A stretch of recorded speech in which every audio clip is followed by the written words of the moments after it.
My name is Jack Carter. Sounds common enough, right? Like maybe I sell insurance or manage a hardware store somewhere in the Midwest. The truth is, well, the truth is something most folks aren't equipped to handle. It's something that crawls under your skin and festers, changing the way you see the shadows in the corner of your eye, the way you listen to the sounds the wind makes rattling your windows at night. I hunt monsters. Not the metaphorical kind, not the demons of addiction or the specters of regret. I hunt things. Things with teeth and claws. Things that defy biological classification. Things that slip through the cracks of what science and common sense dictate should exist. Things that leave behind viscera, not ectoplasm. Most people hear that, and they either laugh, edge away slowly, or offer the number of a good therapist. I don't blame them.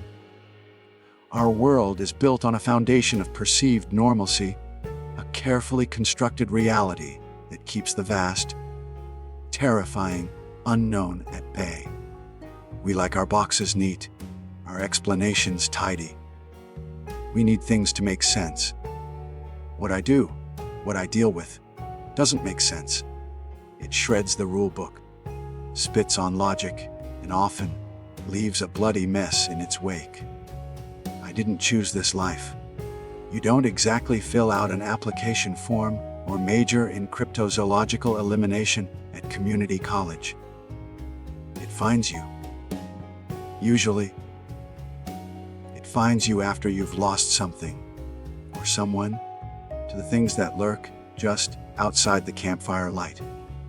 For me, it was my older brother, Dave. Took him when we were teenagers, camping up near Mount St. Helens, years before the big eruption, but in an area already known for strangeness.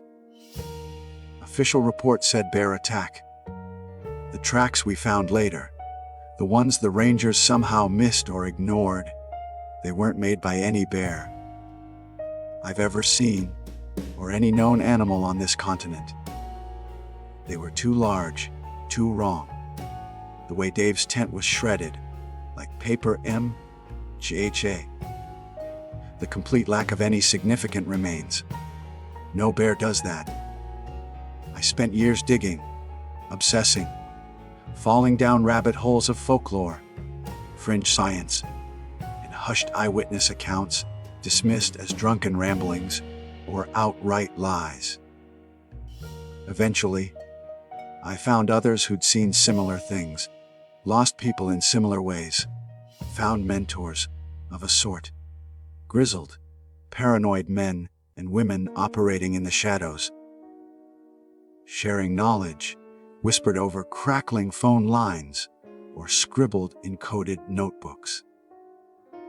They taught me how to track the untrackable, fight the unthinkable, and most importantly, how to survive encounters that should leave you dead or insane. It's a lonely business. You can't exactly talk about your work week around the water cooler. Yeah. Brenda tracked a glimmerman through the Appalachians. Thing almost phased through my silver rounds. How was your quarterly report? Doesn't fly. You learn to lie, to deflect, to live a double life, even from yourself sometimes. The paranoia becomes a necessary shield. You check sightlines, listen for sounds out of place, feel the shift in atmospheric pressure that often precedes them. You carry gear that looks innocuous but isn't. A sturdy hiking stick with a weighted, cold, iron core. A flashlight with UV and infrared spectrums capable of revealing things hidden from normal sight. Blades edged with materials folklore claims are effective silver, obsidian, sometimes stranger things. And yes, firearms. Often customized loaded with projectiles designed not just to punch holes, but to disrupt, to burn, to exploit esoteric weaknesses gleaned from fragmented ancient texts or desperate trial and error. My work, if you can call it that, usually involves specific incidents. A string of disappearances in a remote area, livestock mutilations bearing unnatural hallmarks, sightings that persist despite official debunking. I investigate, I track, I identify, and, if necessary, I neutralize. It's reactive, mostly. Cleaning up messes, trying to prevent the next one. But Crater Lake is different. This isn't about responding to an incident. This is about preventing a potential catastrophe. The whispers started about 18 months ago.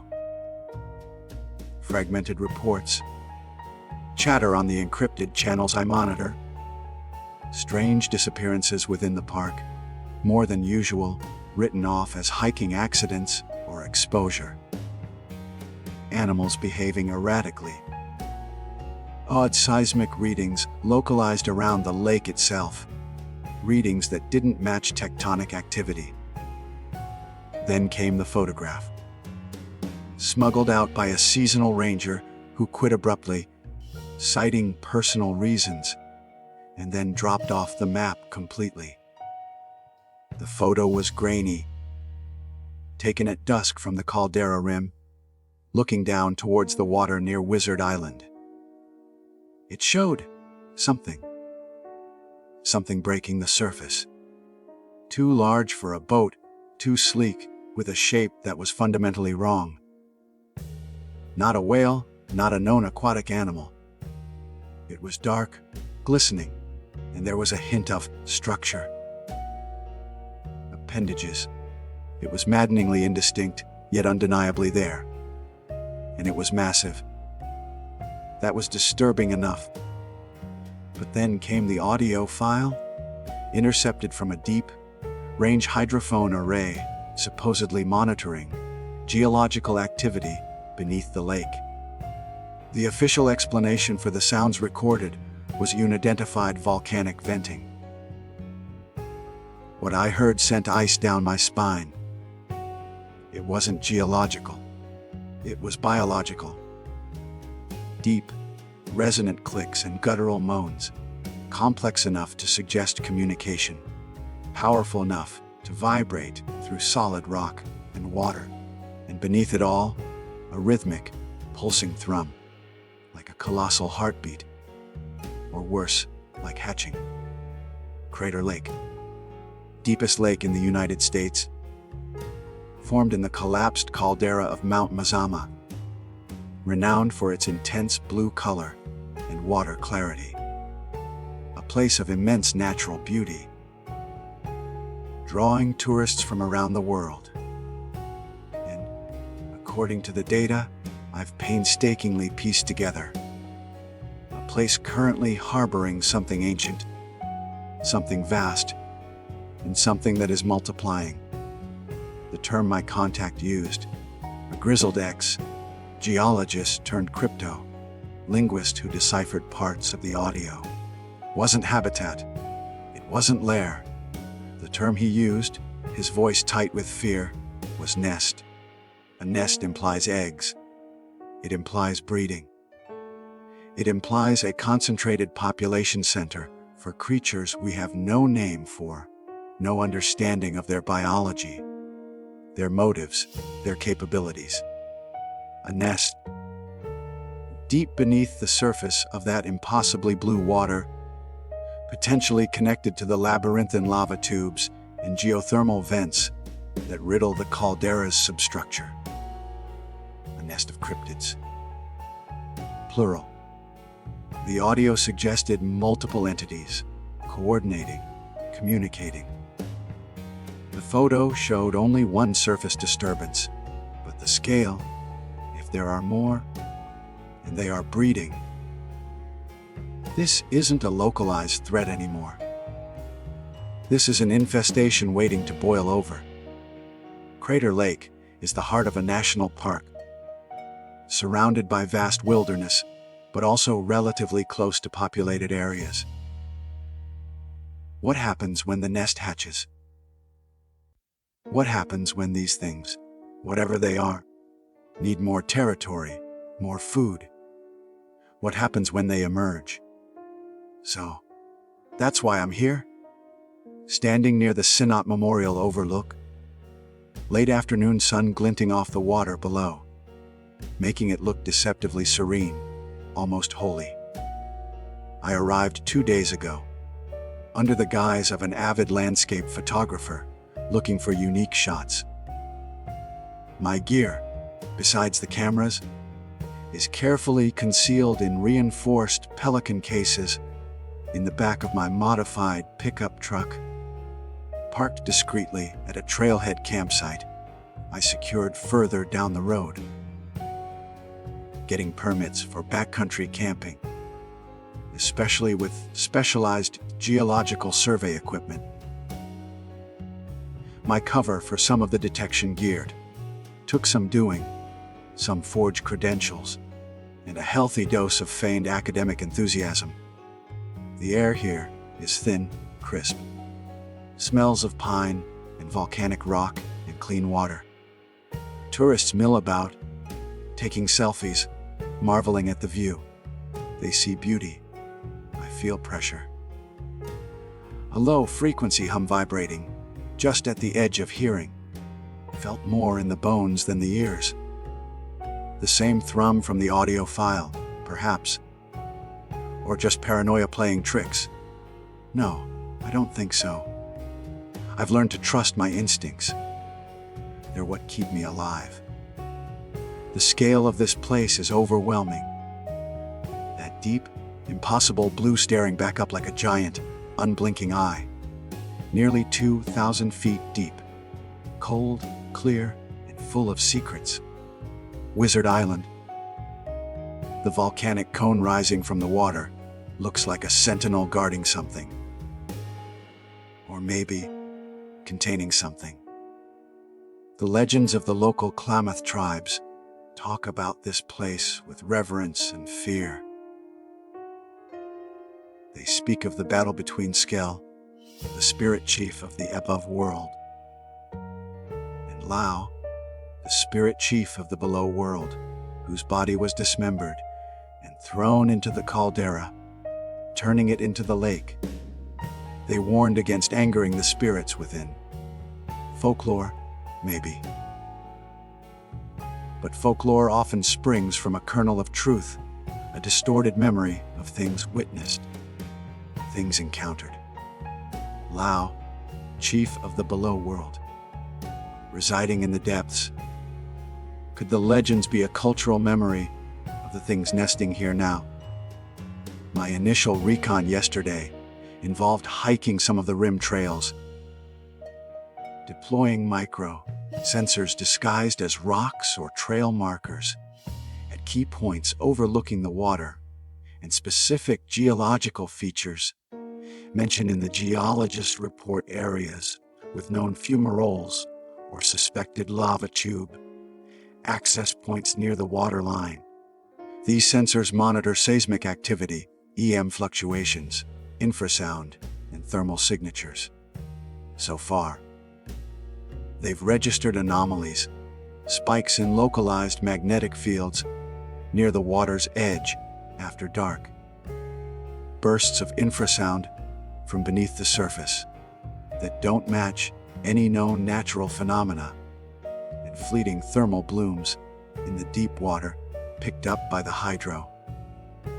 Linked sensors I managed to discreetly lower from a remote cliff face during the pre-dawn hours.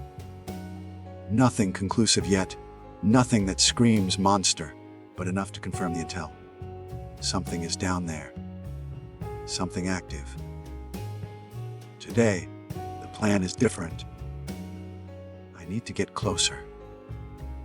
Not necessarily to the water's edge, that feels too exposed right now, but to the potential land-based access points. If there's a nest, they likely don't just stay in the water. Lava tubes offer passage, connection to the surrounding wilderness. The disappearances weren't all drownings. Some hikers vanished from trails high above the waterline. I've identified a region on the eastern rim, less frequented, steeper terrain, but satellite imagery and old geological surveys suggest a high probability of extensive lava tube systems intersecting near the caldera wall. That's where I'm heading now, as the afternoon crowds start to thin. Packing light, but essential sidearm loaded with silver, jacketed hollow points. My modified machete strapped to my pack, high lumen multi-spectrum flashlight, thermal imager, EMF meter, and a handheld sensor relay to check the deployed monitors. And water. Lots of water. The elevation and dry air are killers even before you factor in the unnatural threats. As I shoulder my pack, pretending to fiddle with camera settings, I scan the faces around me. Tourists, families, a couple of park rangers giving safety talks. Oblivious, happy, safe in their constructed reality. A pang of something: jealousy, resignation. Twists in my gut. I envy their ignorance. But ignorance is a luxury the world can no longer afford. Not with things like the Crater Lake nest growing in the dark. A young ranger, fresh-faced, spots my pack and gear. Heading out for some sunset shots. "Sir?" he asks, friendly enough. "Something like that?" I reply, forcing a smile. Looking for a different angle. Maybe catch the alpenglow on the eastern cliffs. "Beautiful spot," he nods. "Just be careful on those trails. They get tricky after dark. Stick to the marked paths, all right? Wouldn't want you taking a tumble." "Will do," I lie easily. Wouldn't miss that view for the world. He smiles again and moves on, cautioning a family about getting too close to the edge. He has no idea. Tumbles are the least of my worries. The marked paths won't lead me where I need to go. Turning away from the overlook, away from the stunning, terrifying blue eye of the lake, I head towards the trailhead. The sun is beginning its descent, casting long shadows that stretch like grasping fingers across the landscape. The air temperature is dropping noticeably. The faint thrum I felt earlier seems to intensify slightly as I move east, a subsonic pulse traveling through the volcanic rock beneath my boots. The beauty of Crater Lake is undeniable. But as I walk towards the darkening woods, towards the suspected entrances to the below world, I know that beauty is just a mask, a fragile, breathtakingly beautiful mask hiding a primordial terror, a nest of hungry, patient cryptids stirring in the crushing depths. And my job is to rip that mask off, even if what lies beneath destroys me. The hunt has begun. Leaving the relative normalcy of the Sinat Memorial overlook felt like stepping through a one-way membrane. Behind me, the murmur of tourists, the scent of sunscreen and exhaust fumes, the comforting presence of park rangers promising safety. Ahead, the trail narrowed quickly, winding away from the caldera rim view and plunging into denser stands of mountain hemlock and Shasta red fir. The manicured path gave way to rougher track, then to little more than a game trail choked with volcanic scree and stubborn manzanita. The sun, now kissing the western ridge, painted the sky in lurid oranges and purples. But down here, under the canopy, dusk was already settling in earnest, bleeding the color from the world and replacing it with deepening shades of gray and blue, black. The air grew colder, the silence more profound. Gone were the chirps of chipmunks and the chatter of birds. Even the wind seemed hesitant to penetrate this far, leaving the stillness heavy, almost suffocating. It was the kind of silence that isn't empty, but listening. Every snap of a twig under my boots, every rustle of my pack, sounded unnaturally loud. An intrusion into a place that preferred quiet. The low thrum I'd felt earlier was definitely stronger here. A persistent vibration traveling up from the soles of my feet, resonating in my chest cavity. It wasn't just ground vibration. It felt like the air itself was subtly pulsing. I checked my navigation gear frequently, a ruggedized tablet displaying topographic maps, overlaid with geological surveys and my own annotations marking suspected fissures and vents based on the geologist's intel and my sensor readings. The target area was a cluster of anomalies on the map, unusual thermal gradients detected by satellite, coinciding with reports of localized magnetic fluctuations and a series of small, unexplained cave-ins noted in park maintenance logs over the years, dismissed as natural erosion. To me, it screamed access point. The terrain grew steeper, forcing me to scramble over basalt outcrops and navigate thickets of thorny brush that clawed at my clothes. The trees here seemed older, larger, their bark thick and scarred. There was a distinct lack of smaller animal signs, no tracks, no droppings, not even insect hum. It was as if the lower rungs of the food chain had simply evacuated or been consumed. After nearly 90 minutes of hard hiking, moving parallel to the hidden caldera rim, somewhere off to my left, my handheld EMF meter, which I'd kept clipped to my pack strap, began to chirp intermittently. A low, hesitant warning. I unclipped it, holding it steady. The needle wavered, then climbed steadily as I moved forward. Simultaneously, the thermal imager, slung around my neck, began showing a distinct cold patch on the slope ahead, partially obscured by a dense cluster of gnarled pines and rhododendrons. Not just cool evening air settling, but a plume of significantly colder air bleeding out from the mountainside. My heart rate kicked up a notch. Adrenaline mixed with the cold dread that's become an old, unwelcome friend. This was it. Or at least one of them. Pushing through the last screen of branches, scratching my arms despite the ripstop fabric, I found it. Not a gaping maw like you might imagine, but a fracture, a wound in the earth. A fissure, perhaps 6 feet high at its tallest point, but narrowing significantly, running vertically down a dark rock face, partially hidden by fallen boulders and deep shadow. It looked like a natural geological feature, the kind of crack you might find anywhere in volcanic terrain. Except for the air.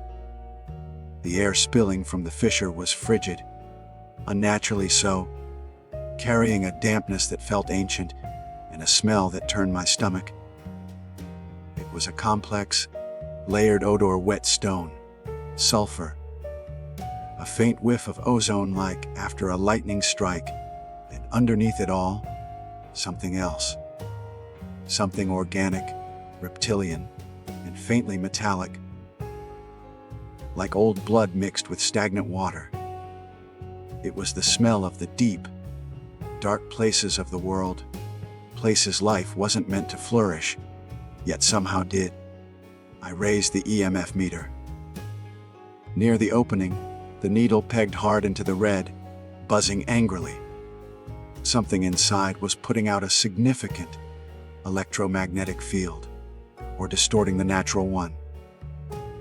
Switching on my multi-spectrum flashlight, I played the beam around the entrance. Standard white light showed dark, damp rock disappearing into blackness. Switching to UV, however, revealed faint, almost invisible traces splattered on the rock face. Near the bottom of the fissure, patterns that fluoresced dimly, suggesting biological residue. Not blood, something thinner, almost mucus, like. Kneeling cautiously, careful not to disturb the ground, directly in front of the opening, more than necessary, I examined the earth. The volcanic soil and scree were loose, making distinct prints difficult to find. But there were disturbances. Scrape marks on the larger rocks leading towards the fissure. And then, partially protected under an overhang, just inside the opening, I found it. A track. My breath hitched. It was huge, easily twice the size of my boot print. 3 massive, claw-tipped toes, deeply impressed into the damp earth. The morphology was all wrong, not mammalian, not reptilian in any configuration I recognized, from paleontology or cryptozoology texts. The stride, judging by another partial print further in, was impossibly long. Whatever made this was big, heavy, and built for locomotion in a way that didn't fit neatly into existing biological paradigms. It was alien, primal. I took several high-resolution photos, standard light and UV, using a small ruler for scale. Document everything. That's rule number 1. Assume you won't get a second chance. Assume you might not make it back. My hand instinctively went to the reassuring weight of the silver, jacketed. 45 on my hip. This wasn't a glimmerman or a shadow person. This was physical. Brutally physical.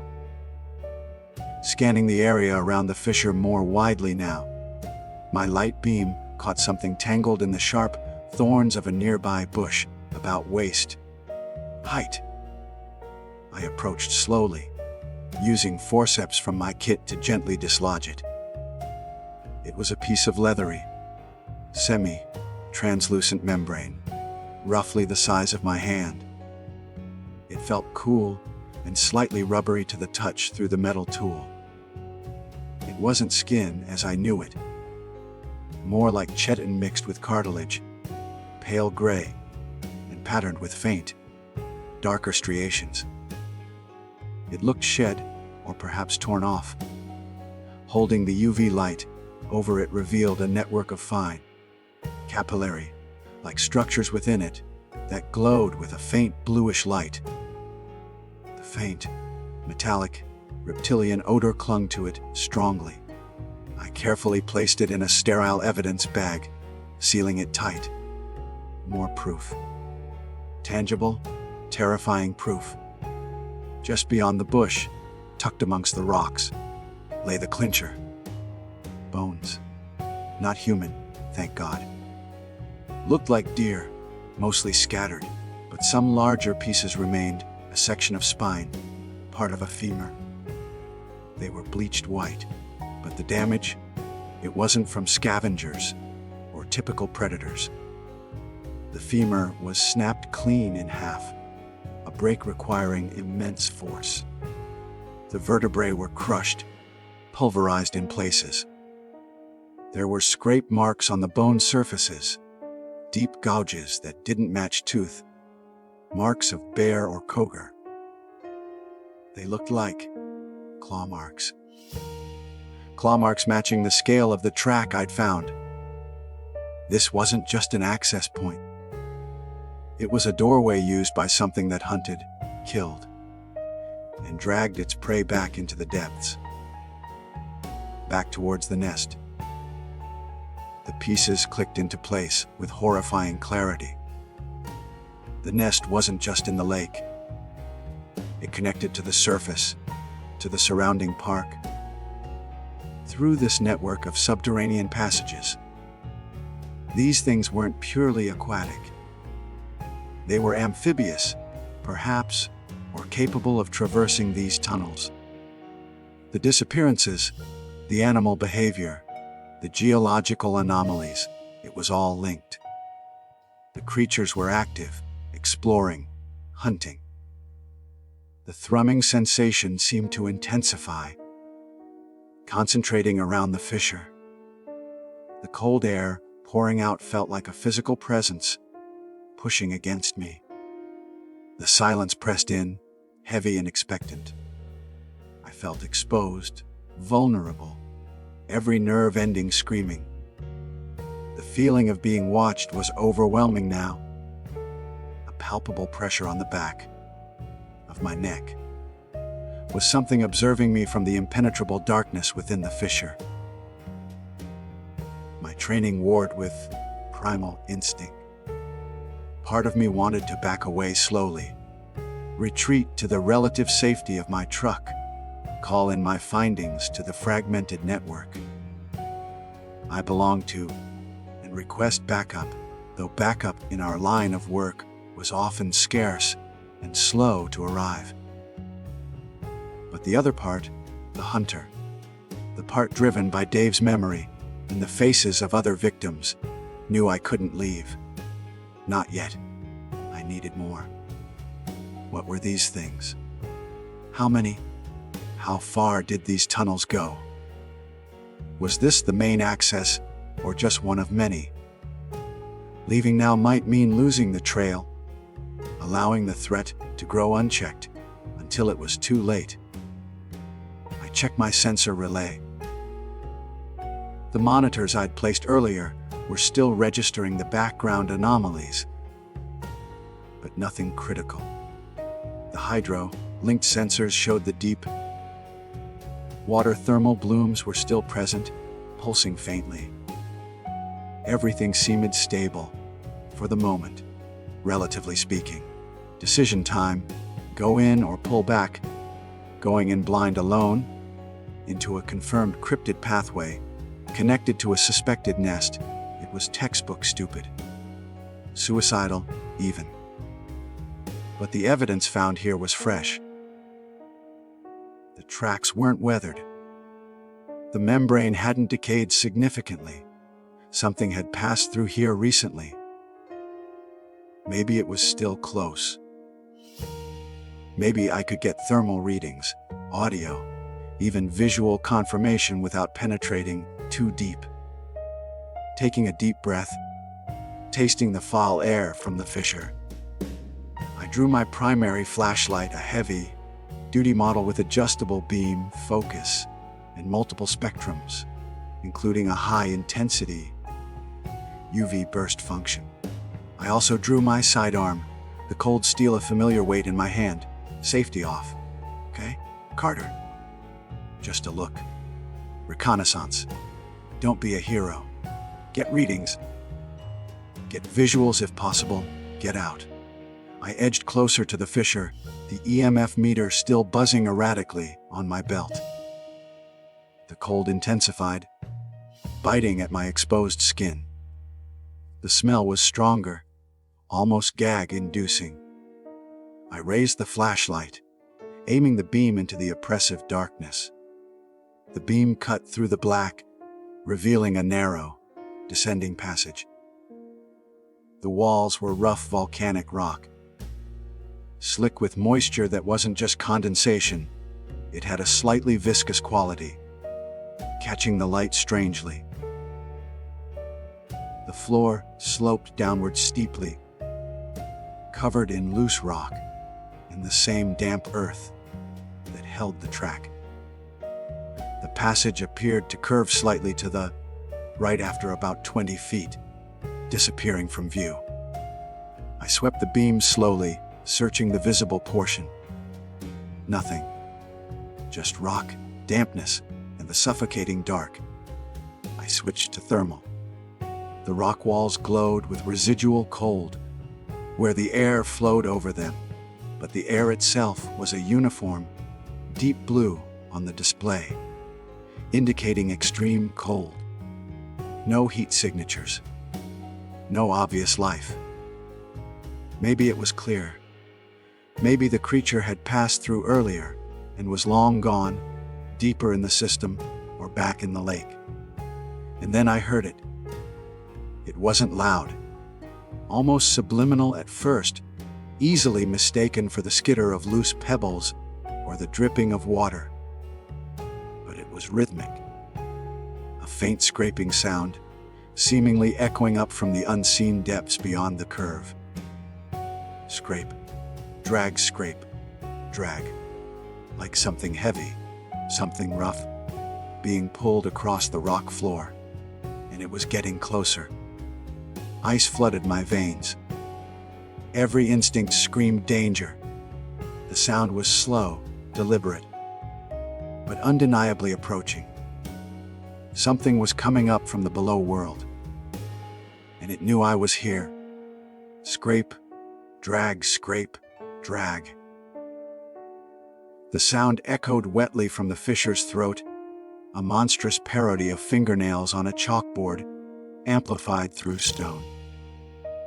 It wasn't just approaching, it was climbing, hauling itself up the steep incline, from whatever Stygian depths lay below. Ice water didn't just flood my veins, it froze them solid. Every nerve fiber screamed Ron, a primal command honed over millennia of predator-prey dynamics. But my training, the hard-won discipline forged in other dark places, against other impossible things, held me fast.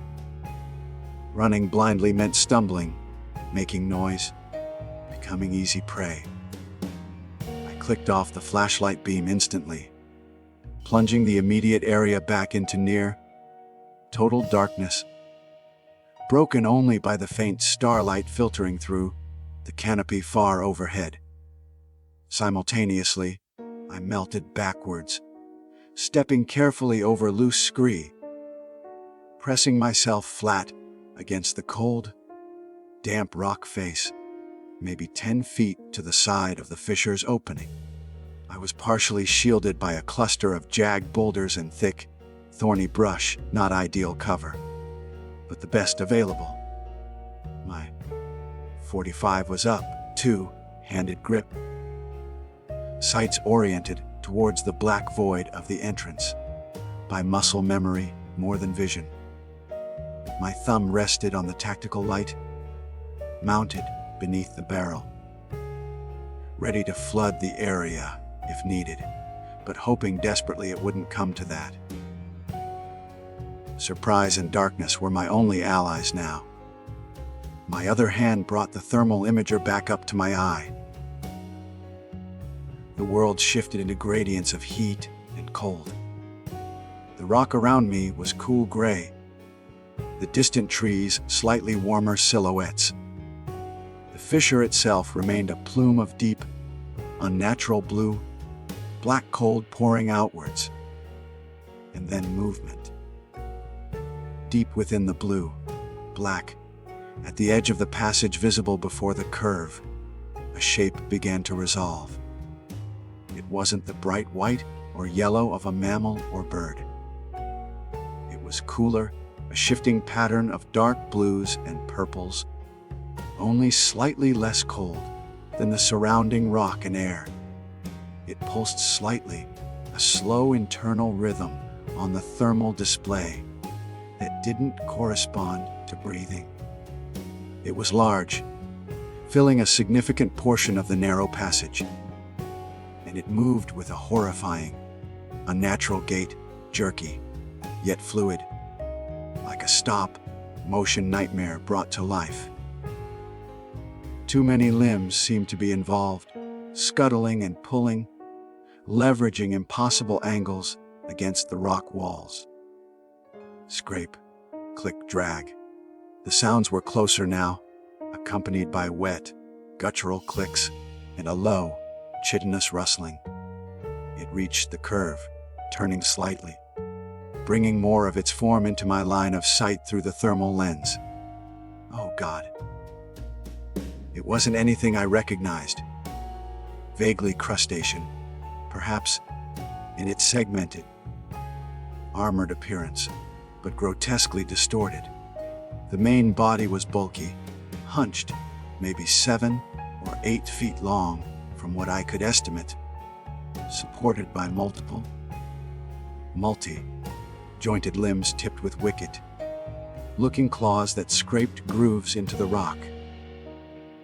There was no discernible head in the traditional sense, more of a thickened, armored prow at the front, featureless on the thermal except for 2 faint, colder spots that might have been sensory organs. And worse, patches on its carapace seemed to absorb thermal energy, appearing almost black even against the cold background, while others pulsed with that faint, internal cool purple light, bioluminescence, or something stranger. It paused just inside the lip of the fissure, maybe 5 feet from the surface world, partially obscured by the rock overhang. It remained still for a moment. The only movement the slow, rhythmic pulsing on the thermal display, and the faint drift of frigid air carrying its rank, metallic, organic stench. Did it sense me? The displaced air. The lingering scent of my passage. My heart hammered against my ribs like a trapped bird. I forced myself to remain utterly still, controlling my breathing, shallow sips of air that tasted fall. The creature rotated its front section, not turning ahead, but swiveling the entire armored prow slowly, deliberately, scanning the area outside the fissure. The 2 cold spots seemed to fixate for a horrifying instant on the cluster of boulders where I hid. I could feel that alien attention, a pressure against my mind, cold and calculating. It emitted a series of rapid, high-frequency clicks. Too high for me to hear properly, but clearly audible on the sensitive microphone built into my recording gear, which I'd activated the moment I heard the first scrape. Then, from deeper within the fissure, came an answering chorus. Lower pitched, guttural rumbles and clicks echoed up from the darkness. My blood ran cold. It wasn't alone. It was communicating, reporting, warning, coordinating. The implications were staggering. These weren't solitary beasts. This was organized. A hive. A nest. The creature at the entrance shifted its weight, claws scraping loudly on the rock. Was it coming out? Was this it? My finger tightened almost imperceptibly on the trigger. Silver, jacketed hollow points might not kill it. Not something this armored, this alien. But maybe they'd slow it down, distract it, give me a chance to. Suddenly, it stopped. It tilted its prow slightly, as if listening to something I couldn't hear, perhaps vibrations in the rock or another subsonic call from below. After a moment of stillness, it began to move again, but not outwards. It retreated. Slowly, deliberately. It backed away from the entrance, its multiple limbs finding purchase, dragging its bulk back around the curve and disappearing into the thermal blackness of the passage. The scraping sounds diminished, fading back into the depths from which they came, leaving only the oppressive silence, the bone, chilling cold, and the lingering stench. I didn't move for a full 5 minutes. Every muscle screamed with tension, Had it truly gone? Was it a feint? Was another one waiting just beyond the curve? I scanned relentlessly with the thermal, listening intently. Nothing. Only the steady, cold bleed from the fissure and the low, pervasive thrumming in the rock beneath me. Finally, risking movement, I slowly, painstakingly began to withdraw. Not back towards the main trails, but further east, deeper into the wilderness, paralleling the hidden rim. I moved with agonizing care, testing each footstep, using every scrap of cover, constantly checking behind me, the thermal imager rarely leaving my eye. The image of that creature, the cold light, the segmented armor, the featureless prow, the wrongness of its movement was burned into my retinas. After putting what felt like a safe distance, maybe 300 yards, between myself and the fissure, I found a defensible spot, a shallow depression behind a thick outcrop of rock, offering good concealment and a view back towards the area I'd just fled, though the fissure itself was hidden by terrain and trees. Only then did I allow myself a moment to breathe, to process. I pulled out my tablet, hands shaking slightly, and reviewed the data. The audio recording captured the clicks clearly, complex, varied patterns. Definitely communication. The thermal footage was chillingly clear, confirming the creature's size and general morphology, its unnervingly low heat signature, and the pulsing patches. The membrane I'd found, it matched the texture suggested by the thermal image of its carapace. Shedding, or damage from a fight, the tracks, the kill site, it all painted a picture of powerful, intelligent, subterranean predators, using these ancient lava tubes as highways. Highways leading from the deep, dark waters of the lake right up to the surface world. Lao's children, perhaps. The below world made manifest. This wasn't just a hunt anymore.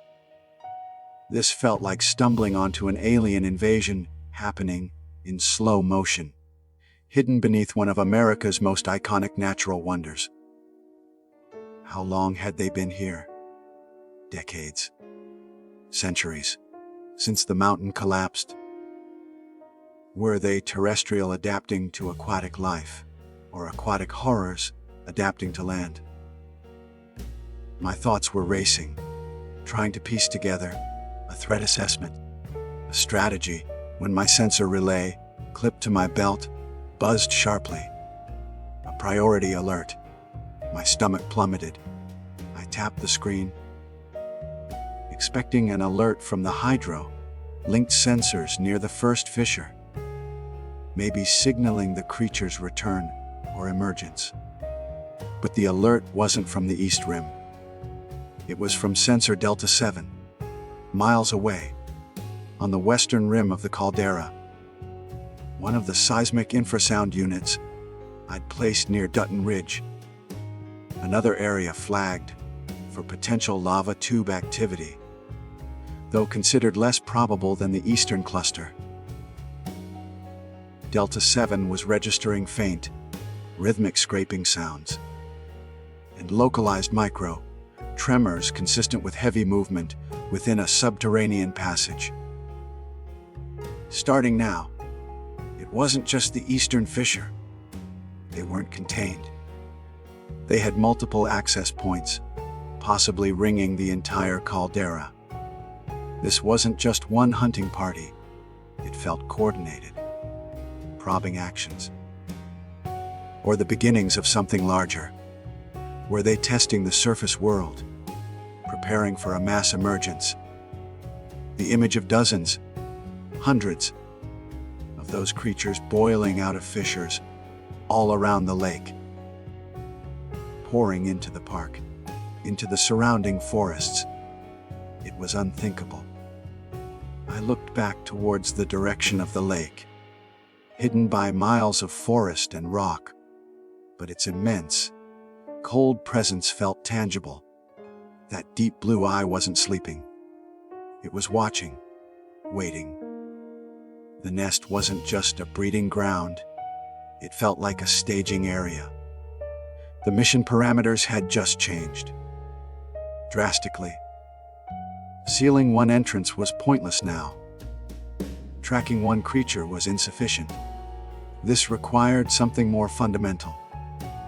I needed to understand the network, the nest itself, its location, its structure, its weaknesses. Was there a central chamber? A queen? A primary vulnerability? Going back to the authorities was impossible. They'd dismiss it, classify it, bury it. The network I occasionally worked with was too scattered, too slow for something of this magnitude unfolding this quickly. Backup wasn't coming. There was only one path forward. Dangerous, maybe suicidal, but necessary. I couldn't just seal the doors. I had to go into the heart of the house. I had to find the source. I had to descend into the below world myself, follow the pathways these creatures used, and find the nest. Find it, understand it, and if possible, destroy it before it unleashed its horrors fully upon the world above. Gathering my gear, checking my weapon, suppressing the cold tendrils of fear that threatened to paralyze me, I stood up. The thrumming in the earth felt like a monstrous heartbeat, calling me down. The real hunt, the descent, was about to begin. There's a point of no return in this line of work. Not just physically, but mentally. A point where the sheer weight of the impossible becomes so crushing that turning back is no longer an option. Retreat means living with the knowledge, waiting for the inevitable tide of darkness to rise and consume everything, knowing you could have done something. Standing at the lip of that cold, stinking fissure on the eastern rim, the faint, rhythmic scraping from the western rim, echoing not just on my sensor relay, but in my mind, I crossed that threshold. Sealing the entrances was putting bandages on a gaping chest wound. The only way was down, into the wound itself. Holstering my sidearm for maneuverability, but keeping my modified machete within easy reach. I took one last look at the Oregon woods, deceptively peaceful under the rising moon. Then activating the headlamp mounted on my helmet, set to a low intensity, multi-spectrum beam designed to be less provocative than standard white light, I squeezed into the fissure. The transition was instantaneous and brutal. The already cold air plummeted further, biting through my layers. The oppressive silence of the forest was replaced by the close, damp acoustics of the tunnel, amplifying the sound of my own breathing, the crunch of my boots on loose rock, the rustle of my gear into a deafening symphony of intrusion, and the smell gods the smell. That complex horror of decay, ozone, reptile, and something indescribably ancient and wet intensified, coating the back of my throat, making my eyes water. The passage descended steeply, just as the beam had shown. Lava tubes aren't smooth pipes. They're chaotic formations. The floor was uneven, littered with sharp rocks and finer scree. The walls were rough, undulating, sometimes narrowing claustrophobically, sometimes opening into small alcoves choked with darkness. Moisture slicked everything, not clean water, but that viscous, Faintly luminous slime I'd seen traces of outside, under my UV filtered light setting. Faint trails of it glowed on the floor and walls, marking the passage of the creature I'd encountered. It seemed to favor the floor, its heavy body dragging, confirming the sounds I'd heard. I moved slowly, methodically, checking my thermal imager constantly, sweeping the beam ahead, listening. The subterranean thrumming felt stronger here, vibrating through the rock, a constant, disquieting presence like the world's slowest heartbeat. The EMF meter on my belt gave a low, continuous buzz, occasionally spiking near certain rock formations or deeper fissures branching off the main tunnel. Branching tunnels. That was the next problem. This wasn't a single passage, it was a network. Side tunnels split off, some large, some barely crawl spaces, heading in different directions, some descending more steeply, others seeming to level out. Which way? My geologist contact's data had suggested the main nest would likely be deeper, closer to the geothermal activity associated with the caldera's core and potentially linked directly to the lake's depths. I followed the strongest thrumming sensation, the steepest descents, the tunnels showing the freshest or most concentrated slime trails under UV. Deeper I went, the air growing heavier, paradoxically colder, yet thick with geothermal undertones, sulfur, minerals. Time lost meaning. Minutes. Hours. The darkness was absolute beyond my beam. I found more signs. A larger section of shed carapace, thick as plate armor, discarded like rubbish. Areas where the rock floor was littered with shattered bones, deer, bear, and disturbingly, near one junction, the tattered remnants of a modern hiking boot and a bent, scratched climbing axe, half buried in the filth. Victims dragged down here, consumed, forgotten. In one wider section, the walls were covered in strange markings. Not carvings, but patterns worn into the rock by generations of passage, or perhaps intentionally created. They weren't letters, not symbols I recognized, but complex, unsettlingly geometric whorls and lattices that seemed to writhe at the edge of vision. Hive markings, territorial signs, or something more profound, more alien. The thrumming grew stronger still. Now a palpable physical pressure against my chest. The air warmed slightly, thick with humidity, and the ever-present stench. And I began to see them, smaller forms, glimpsed skittering into crevices as my light approached. Juveniles. Drones. They were faster, maybe 3 feet long.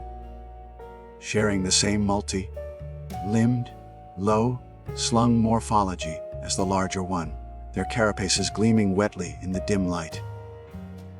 They moved with unnerving speed, disappearing before I could get a clear look or thermal reading. But their presence confirmed it. I was getting closer to the source. The heart of the nest. The tunnel began to widen dramatically. The floor smoothed somewhat, sloping down towards a vast, open space ahead. The thrumming was intense now, a deep, resonant bass note that seemed to shake the very rock. The air was thick, almost soupy, and there was light, faint pulsing, luminescent light emanating from ahead. I switched off my headlamp, letting my eyes adjust. The cavern I emerged into was immense, dwarfing any cathedral. The ceiling was lost in darkness far above, studded with what looked like faintly glowing fungal growths and thick root structures dangling down. The source of the thrumming seemed to be a colossal, pulsating organic mass intertwined with the rock on the far side of the cavern, a grotesque fusion of biology and geology, riddled with vents spewing warm, foul-smelling steam. Veins of pale blue and sickly green light pulsed within it, synchronized with the thrum. The walls and floor were covered in egg sacs. Thousands upon thousands of them, ranging in size from melons to small cars. They clung in clusters, glowing with a faint, internal luminescence, translucent enough to see dark shapes shifting slowly within. Some looked ready to hatch, their outer membranes stretched thin.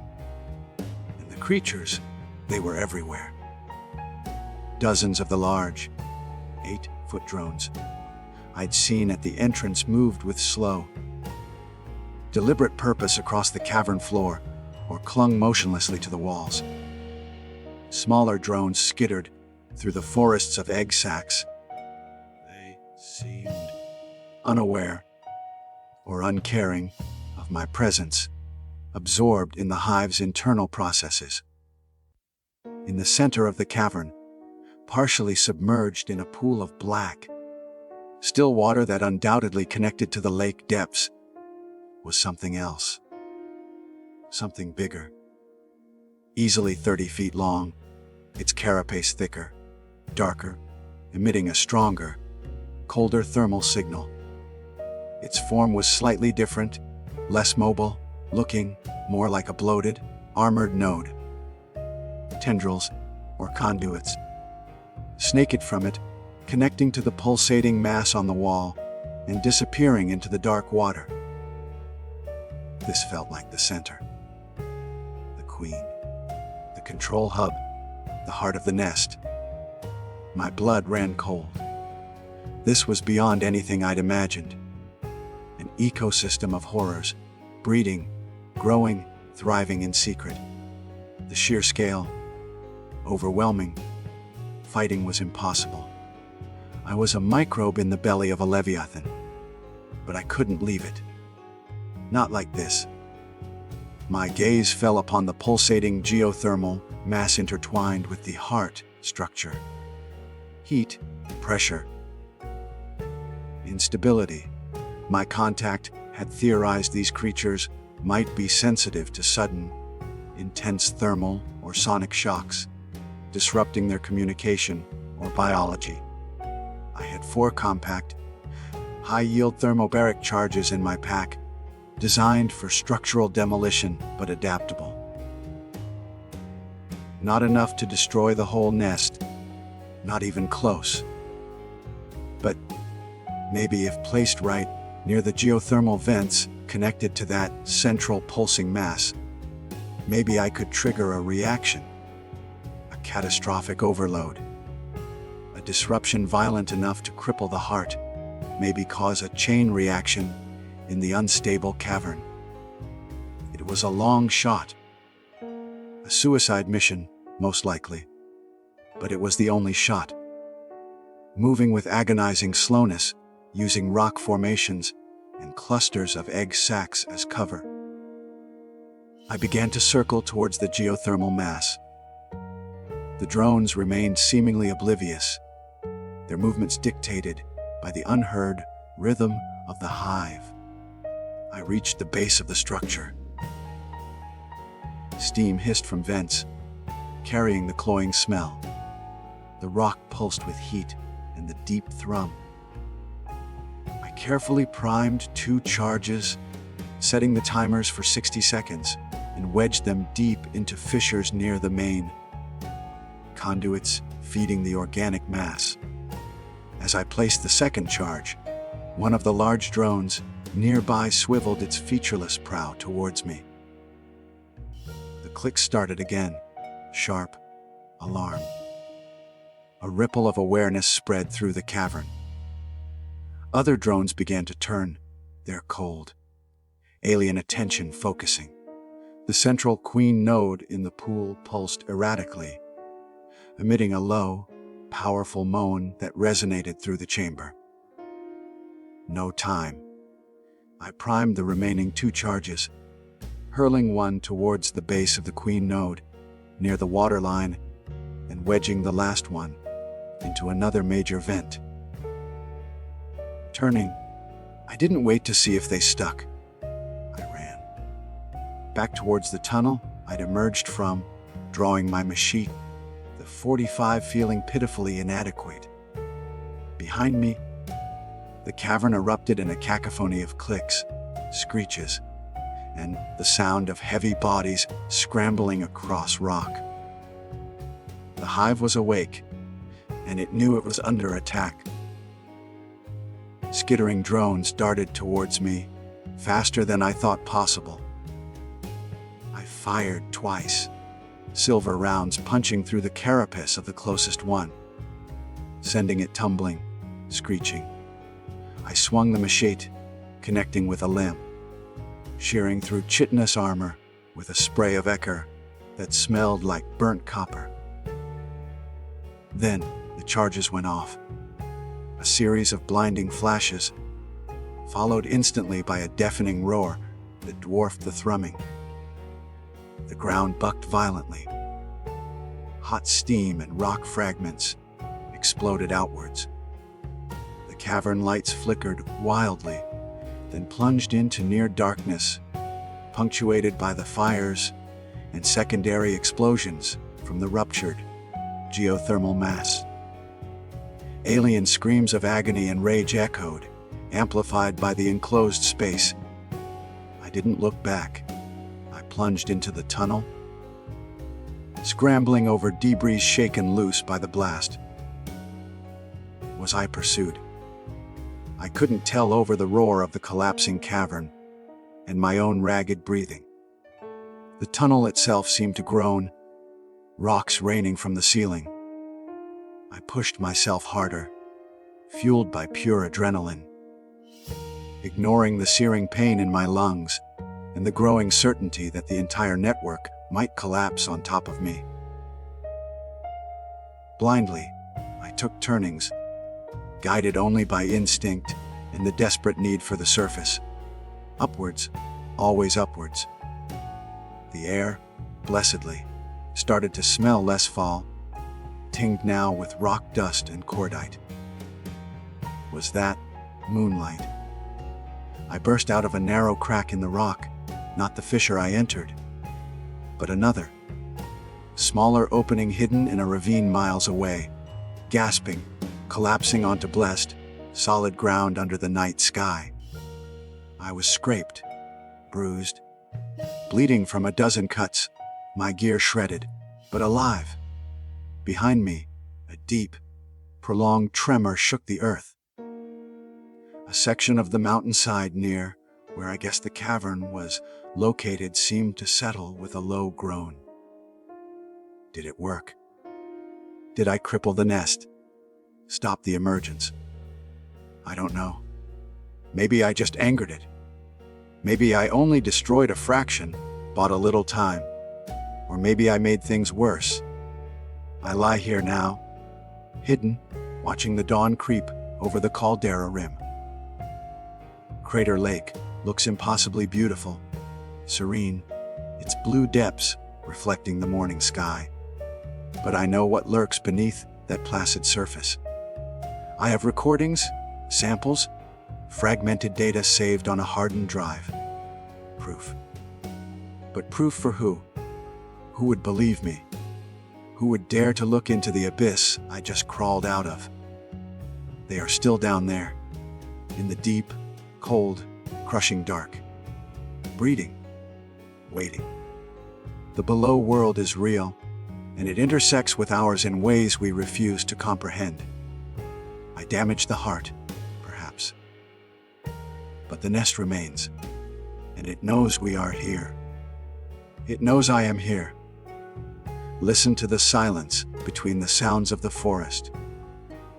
Feel the vibrations beneath your feet near deep water or old mountains. Don't dismiss the folklore. Don't ignore the shadows that move too fast in the corner of your eye. They are waiting. And they are patient,